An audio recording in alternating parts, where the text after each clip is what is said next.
សូមជូនរឿងប្រវត្តិបំពោះនាគកាលពីព្រេងនាយមានសត្វនាគមួយដែលរស់នៅក្នុងពិភពក្រោមទឹកប្រកបដោយឫទ្ធិអំណាចទោះបីជាមានអំណាចយ៉ាងណាក្តីក៏នាគនេះមានចិត្តធន់ទ្រាំនឹងកំណើតជាសត្វតិរច្ឆានរបស់ខ្លួនយ៉ាងខ្លាំងជារៀងរាល់ថ្ងៃនាគតែងតែងើបក្បាលឡើងផុតផ្ទៃទឹកដើម្បីសម្លឹងមើលទៅលើគោកគេតែងឃើញព្រះសង្ឃដើរដោយស្ងប់ស្ងាត់ដែលធ្វើឲ្យគេកើតចិត្តជ្រះថ្លាចង់បួសជាខ្លាំងដោយក្តីប្រាថ្នាចង់សន្សំបុណ្យកុសលដើម្បីបានកើតជាមនុស្សក្នុងជាតិក្រោយនាគក៏សម្រេចចិត្តយ៉ាងមុតមាំគេដឹងថាសត្វមិនអាចបួសបានទេទើបគេត្រូវប្រែមន្តវិជ្ជាក្រឡាខ្លួនជាមនុស្ស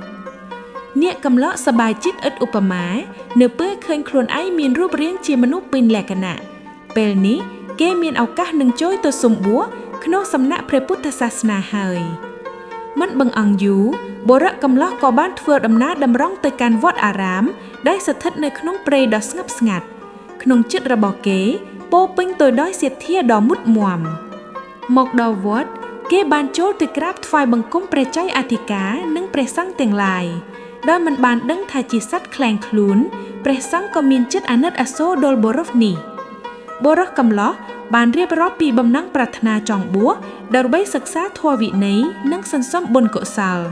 ឃើញទឹកចិត្តជ្រះថ្លាបែបនេះព្រះចៅអធិការក៏បានអនុញ្ញាតឲ្យបំបួស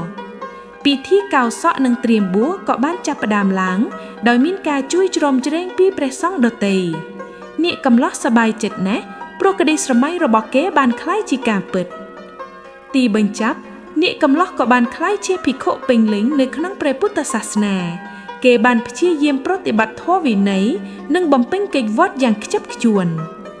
ភិក្ខុនាគរស់នៅដោយសេចក្តីសុខស្ងប់ក្នុងភេទជាអ្នកបួសដោយមិនមាននរណាសង្ស័យឡើយប៉ុន្តែធម្មជាតិនៃសត្វទោះបីក៏ក្រឡាយខ្លួនយ៉ាងណាក៏មិនអាចបិទបាំងបានរហូតដែរ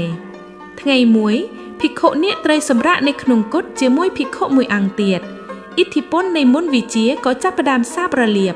ធម្មជាតិនៃនាគពេលដេកលក់ឬពេលរួមសង្វាសនឹងត្រូវត្រឡប់ជារូបរាងដើមវិញភ្លាមនោះរាងកាយជាមនុស្សក៏ប្រែទៅជាសត្វនាគដ៏ធំមួយពេញទាំងគុតសត្វនាគដេកលក់ដោយមិនដឹងថាខ្លួនបានត្រឡប់ជារូបរាងដើមវិញទេចំណែកឯភិក្ខុដែលសម្រាកជាមួយក៏ស្រាប់តែភ្ញាក់ពីដំណេកនៅពេលនោះគ្រាន់តែបើកភ្នែកភ្លាមភិក្ខុនោះក៏តក់ស្លាប់ជាខ្លាំងពេលឃើញនាគដ៏ធំនៅចំពោះមុខ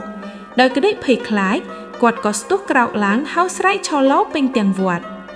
សំឡេងឈរឡោរបស់គាត់បានធ្វើឲ្យភិក្ខុសង្ឃទាំងឡាយភ្ញាក់ផ្អើលនិងចង់ដឹងថាមានរឿងអ្វីកើតឡើងសំឡេងឈរឡោនោះដែរក៏បានដាស់ភិក្ខុនេះឲ្យភ្ញាក់ឡើងដែរ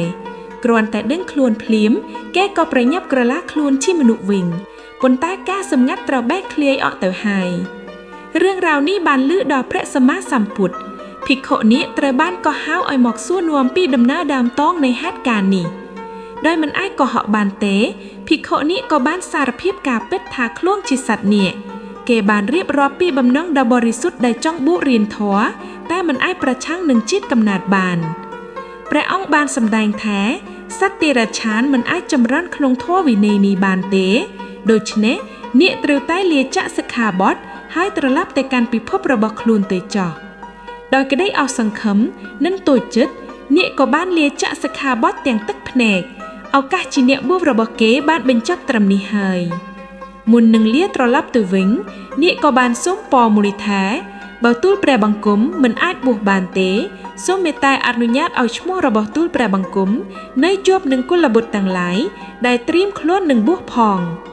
ព្រះពុទ្ធអង្គក៏បានយល់ព្រមតាមសំណូមពរនោះជាការរំលឹកដល់ចិត្តជ្រះថ្លារបស់នាគឈ្មោះនាគនឹងត្រូវបានប្រើប្រាក់តរៀងទៅនាគក៏បានក្រាបលាទាំងអាល័យទោះមិនបានបួសប៉ុន្តែឈ្មោះរបស់គេបានបន្សល់ទុកក្នុងប្រវត្តិសាស្ត្រ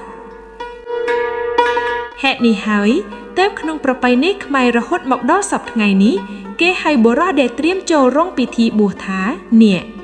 ពិធីហែនាគគឺជាការរំលឹកដល់ទឹកចិត្តដ៏មុតមាំរបស់សត្វនាគនិងជាការត្រេកអរចំពោះកុលបុត្រដែលមានសំណាងបានកើតជាមនុស្សហើយបានបួសរៀនក្នុងព្រះពុទ្ធសាសនា